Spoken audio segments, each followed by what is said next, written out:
የኢትዮጵያን ብሔራዊ ሰንደቅ ዓላማን መቀየርን ጨምሮ የሀገሪቱን የዴሞክራሲ ስርዓት ከፓርላመንታሪ ወደ ፕሬዚደንሻል ወይንም ፕሬዝዳንታዊ የዴሞክራሲ ስርዓት የመቀየር ቀጭን ትዕዛዝ የተሰጠው ሀገራዊ ምክክር ኮሚሽን በመጪው ሐምሌ ወር እነዚህን አጀንዳዎች በጉባኤው እንደሚያጸድቃቸው ከታማኝ የመረጃ ምንጮች ተረጋግጧል።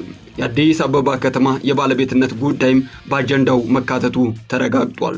በመጪው ወር ከሐምሌ 8 ቀን 2018 ዓ.ም ጀምሮ በሚካሄደው የምክክር ጉባኤ የሀገሪቱ ህገ መንግስት መሻሻል እንዲሁም የፖለቲካ ስርዓት፣ የመንግስት አደረጃጀትና ቅርጽን ጨምሮ 8 አጀንዳዎች ለጉባኤ መቅረባቸው ተረጋግጧል። በ8 አጀንዳዎች ላይ በዝርዝር ንዑስ አንቀጾች ላይ ታጭቀው የቀረቡት እነኚህ አጀንዳዎች የሀገራዊ ምክክር ኮሚሽኑ ከጅምሩ ሲቋቋም ጀምሮ በገዢው መንግስት ትዕዛዝ የተካተቱ መሆናቸው ተረጋግጧል።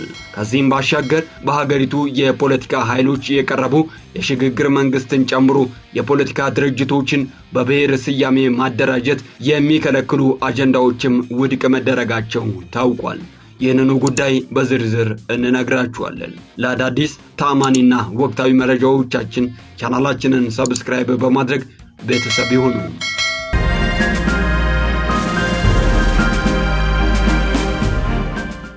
ወደ ዝርዝር ነጥቦቹ ስናልፍ በኢትዮጵያ በመንግስትና በህዝብ መካከል የተፈጠረን አለመግባባትና አለመተማመንን ለመፍታት በህዝቦች መካከል በፖለቲካ ብልሽት ምክንያት የተፈጠሩ ቁርሾችን ለማከም እንዲሁም የሀገርን ሰላምና ደህንነት እንዲሁም የህዝቦችን መግባባትና መተማመንን ለማጠናከር ያስችላል የሚል ተስፋ የተጣለበት የኢትዮጵያ ሀገራዊ ምክክር ኮሚሽን ላለፉት ከ3 በላይ ዓመታት የውይይት አጀንዳዎችን ሲያሰባስብና የተሳታፊዎችን ልየታ ሲያከናውን መቆየቱ ይታወሳል።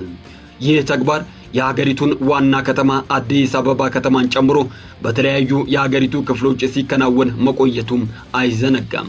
ይሁን እንጂ ሂደቱ ጥያቄ ሲቀርብበትና ትችቶችን ሲያስተናግድ የነበረና ሙሉነት የጎደለው መሆኑን የፖለቲካ ድርጅቶችና የሲቪል ማህበረሰብ ድርጅቶች ትችቶችን ሲያቀርቡበት ቆይተዋል። በዚህ የተሳታፊ ልየታና በአጀንዳ ማሰባሰብ ሂደት ላይ የትግራይ ክልል ሙሉ በሙሉ ያልተሳተፈ ሲሆን በአማራና በኦሮሚያ ክልሎች የተካሄዱ የአጀንዳ ማሰባሰብ ስራዎችም ከፍተኛ ጉድለት የታየባቸው መሆናቸው ሲገለጽ ቆይቷል። የሰላምና ጸጥታ ችግር በሌለባቸው አካባቢዎችም በአጀንዳ ማሰባሰብ ሂደቱ ላይ ገዢው መንግስት ጣልቃ በመግባት የራሱን ካድሬዎች የውይይት ተሳታፊና አጀንዳ አቅራቢ በማድረግ የሰየመባቸው አጋጣሚዎች መኖራቸውንም በቅሬታ ከቀረቡ ጉዳዮች መካከል በጥቂቱ ይጠቀሳሉ። ስለ አጀንዳ ማሰባሰብ ሂደቱ መረጃውም ሆነ ግንዛቤ የሌላቸው የወረዳ ሴፍቲኔት ተጠቃሚዎች እንዲሁም የመንግስት አፈቀላጤዎች የውሎ አበል ተመድቦላቸው አጀንዳ አቅራቢ ሆነው የመጡበት መድረክ መኖሩንም ከመረጃ ምንጮች የደረሰን ጥቆማ ያስረዳል። በዚህ የሀገራዊ ምክክር ማጠቃለያ ነጥቦች ላይ የኢትዮጵያ ሰንደቅ ዓላማን መቀየርን ጨምሮ የሀገሪቱን የዴሞክራሲ ስርዓት ከፓርላመንታሪ ወደ ፕሬዚደንሻል ወይንም ፕሬዚደንታዊ የዴሞክራሲ ስርዓት የመቀየር ቀጭን ትዕዛዝ የተሰጠው ሀገራዊ ምክክር ኮሚሽን በመጪው ሐምሌ ወር እነዚህን አጀንዳዎች በጉባኤ እንደሚያጸድቃቸው ከታማኝ መረጃ ምንጮች ተረጋግጧል። ይህ ማለት ኢትዮጵያ በቀጣይ በጠቅላይ ሚኒስትር የበላይነት ሳይሆን በፕሬዝዳንት የበላይነት የምትመራበት የመንግስት ስርዓት የሚዘረጋ ሲሆን በዚህም የዘንድሮን የ2018 ሀገር አቀፍ ምርጫ ያሸነፉት ጠቅላይ ሚኒስትር ዶክተር አብይ አህመድ በቀጣይ ፕሬዚደንት በመሆን በሀገሪቱ ፈላጭ ቆራጭ እንዲሁም አዛዥ ናዛዥ የሚሆኑበት ስርዓት ይዘረጋል ማለት ነው።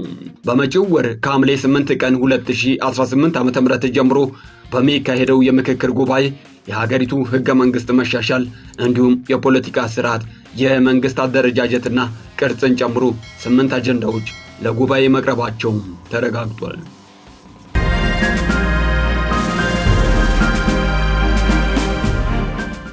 በ8 አጀንዳዎች ላይ በዝርዝር ንዑስ አንቀጾች ላይ ታጭቀው የቀረቡት እነኚህ አጀንዳዎች የሀገራዊ ምክክር ኮሚሽኑ ከጅምሩ ሲቋቋም ጀምሮ በገዢው መንግስት ትዕዛዝ የተካተቱ መሆናቸውም ተረጋግጧል። ከዚህም ባሻገር በሀገሪቱ የፖለቲካ ኃይሎች የቀረቡ የሽግግር መንግስትን ጨምሮ የፖለቲካ ድርጅቶችን በብሔር ስያሜ መደራጀትን የሚከለክሉ አጀንዳዎችም ውድቅ መደረጋቸው ታውቋል። የኢትዮጵያ ሀገራዊ ምክክር ኮሚሽን ይፋ ባደረገው መረጃ መሰረት የህገ መንግስት ማሻሻያና የመንግስት አደረጃጀት ጉዳይ በሀገራዊ የምክክር ጉባኤ ላይ በአጀንዳነት መያዛቸው ታውቋል። ከመጪው ወር ሐምሌ 8 ቀን 2018 ዓ.ም ጀምሮ ለሶስት ተከታታይ ሳምንታት በሚካሄደው ሀገር አቀፍ የምክክር ጉባኤ ላይ ከሚቀርቡ አጀንዳዎች መካከል የህገ መንግስት ማሻሻያ እንዲሁም የመንግስት አደረጃጀትና ቅርጽ እንደሚገኙበት ይፋ ተደርጓል። የአዲስ አበባና የድሬዳዋ ከተሞች ጉዳይም እንዲሁ የምርጫ ስርዓት በሀገር አቀፍ ጉባኤ ለምክክር ከሚቀርቡ አጀንዳዎች ውስጥ መካተታቸውም ተረጋግጧል። የምክክር አጀንዳዎቹ ረቡዕ ሰኔ 17 ቀን 2018 ዓ.ም ምሽት ይፋ ያደረገው የኢትዮጵያ ሀገራዊ ምክክር ኮሚሽን ነው። በአዲስ አበባ ከተማ በሚገኘው የአድዋ ድል መታሰቢያ ሙዚየም አዳራሽ በተከናወነው በዚህ መርሃ ግብር ላይ ንግግር ያደረጉት የኮሚሽኑ ዋና ኮሚሽነር ፕሮፌሰር መስፍን አራያ አጀንዳዎቹ ከ200 ሺህ በላይ ሰዎችን አወያይተን ያሰባሰብናቸው ናቸው ብለዋል። አጀንዳዎቹ የህዝብን አካታችነት ባረጋገጠ መንገድ ከህዝቡና ተቋማት የተሰበሰቡ መሆናቸውን ዋና ኮሚሽነሩ በንግግራቸው አመላክተዋል።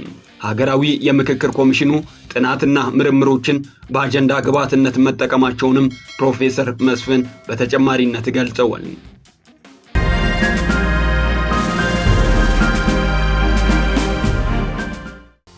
ሀገር አቀፍ የምክክር ኮሚሽኑ 8 አጀንዳዎችን የመረጠው እጅግ መሰረታዊ መሆናቸውንና ሀገራዊ ፋይዳቸውን ከግምት ውስጥ በማስገባት እንደሆነ ዋና ኮሚሽነሩ በመግለጫቸው አስረድተዋል። ከ8ቱ አጀንዳዎች ውስጥ ኮሚሽኑ በቀዳሚነት ያስቀመጠው የሀገር ግንባታ ጉዳይን ነው።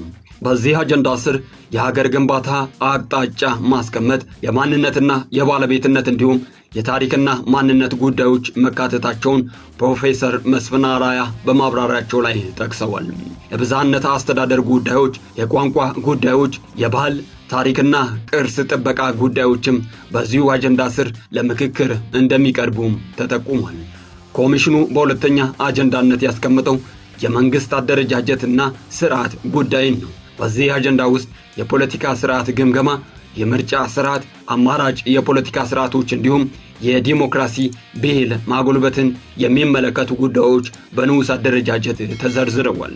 የመንግስት አደረጃጀት ስርዓት፣ የመንግስት አስተዳደር ስርዓት አይነት፣ የራስን ዕድል በራስ የመወሰን መብት፣ የህገ መንግስት ማሻሻያ፣ የፌዴራል ዋና ከተማ ጉዳይና የብሔር ብሔረሰቦች ትርጓሜ ጉዳዮችም በዚህ አጀንዳ ስር የተካተቱ ናቸው።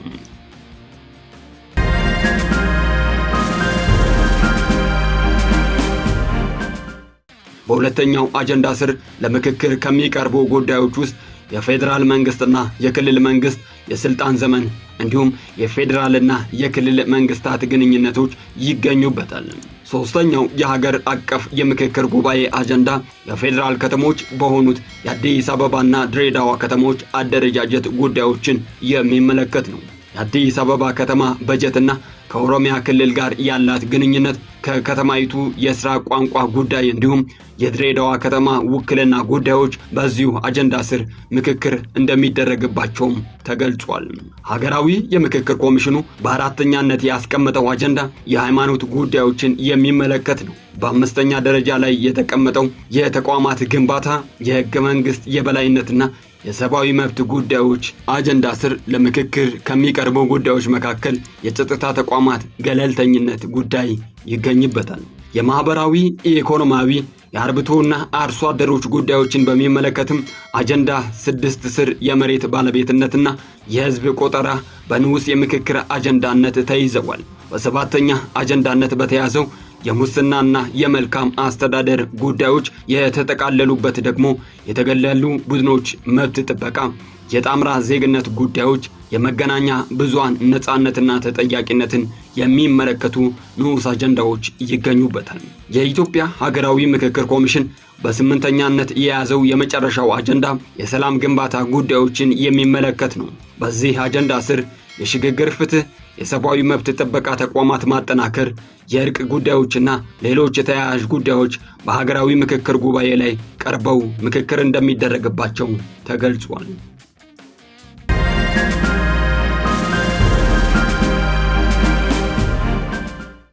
የተከበራችሁ ተከታታዮቻችን የዚህን የሀገራዊ ምክክር ኮሚሽን የምክክር ጉባኤን ሂደት በሚመለከት የሚወጡ አዳዲስና ወቅታዊ መረጃዎችን በቀጣይ የምናደርሳችሁ ይሆናል። በዚህ መረጃችን ላይ ግን ያላችሁን ሐሳብና አስተያየት እንዲሁም ጥቆማዎችን ልታደርሱን የምትችሉ መሆኑን ከወዲሁ እንገልጻለን። ለታማኒ አዳዲስና ወቅታዊ መረጃዎች ቻናላችንን ሰብስክራይብ በማድረግ ቤተሰብ ይሁኑ።